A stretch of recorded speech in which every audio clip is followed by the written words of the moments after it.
Ok, donc on dit WordPress, WordPress. Mais c'est important de faire la distinction entre deux choses, entre wordpress.com et wordpress.org. Je m'explique. Le premier wordpress.com, c'est une plateforme de création de sites web en ligne. Comme Wix pour ceux qui connaissent par exemple.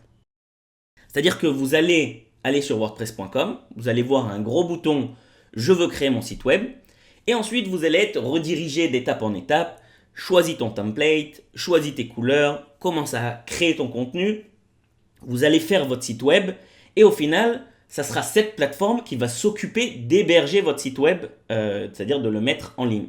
D'ailleurs, dans votre URL, vous aurez mon site web.wordpress.com.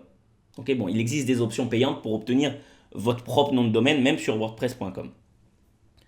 Ok, donc ça c'est la première option. La deuxième option, c'est quand je dis wordpress.org, c'est si vous voulez le site de référence de la communauté WordPress.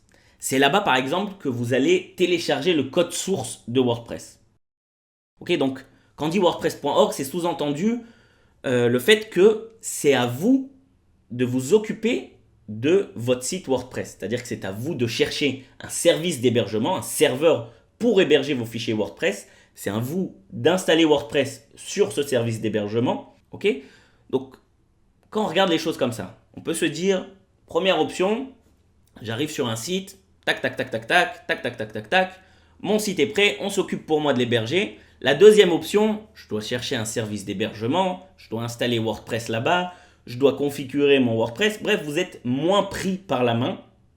Mais ce qui est important de comprendre, c'est que dans la deuxième option, votre site vous appartient.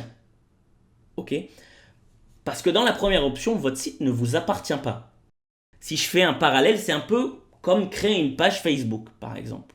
C'est-à-dire que vous allez avoir des règles, vous devez rentrer dans ces règles. Il n'y a pas deux pages Facebook qui sont totalement différentes. C'est-à-dire qu'il y a toujours la colonne à gauche, le contenu à droite. Bref, c'est-à-dire que Facebook va vous aider à créer votre page et votre page Facebook est hébergée sur Facebook. Et bien WordPress.com, c'est la même chose, c'est-à-dire que votre site ne vous appartient pas. Par exemple, WordPress.com, la plateforme a le droit de mettre de la publicité sur votre site. De manière générale, c'est toujours mieux que votre site vous appartienne. Maintenant, je vais vous expliquer un peu les avantages de la deuxième solution, c'est-à-dire WordPress.org par rapport à WordPress.com. Donc déjà, premièrement, je vous ai dit que on ne peut pas mettre de la pub sans votre accord sur votre site. Okay, ça c'est WordPress.com et WordPress.org. Vu que c'est vous le maître à bord, c'est vous qui décidez si vous voulez mettre de la pub et à qui profite l'argent de cette pub surtout. Dans WordPress.com, vos options sont très limitées. Okay, c'est-à-dire qu'on va vous donner une liste de possibilités, une liste de templates, et vous devez forcément choisir parmi ces templates, et vous n'avez pas un monde infini devant vous. Maintenant, ce qu'il y a d'énorme avec WordPress, c'est que c'est toute une communauté, si vous voulez. WordPress, on peut l'assimiler à une boîte de Lego. Et dans cette communauté, il y a plein de Lego. Et c'est vous qui allez construire votre site web avec ces Lego.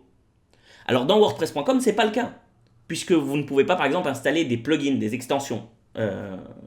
Tandis que WordPress.org, vous pourrez vraiment faire tout ce que vous voulez sur votre site. Donc, de manière générale, votre site, si vous voulez un minimum vous investir dedans, il est mieux qu'il vous appartienne. Okay, c'est-à-dire que un site, ça évolue en plus.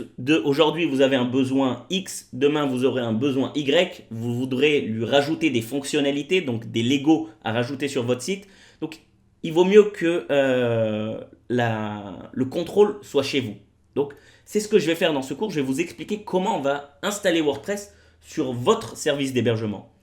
Je vous rassure tout de suite, ça peut paraître à première vue un peu compliqué. C'est extrêmement simple. Il suffit de trouver un service d'hébergement et installer WordPress. Et aujourd'hui, c'est vraiment super facile.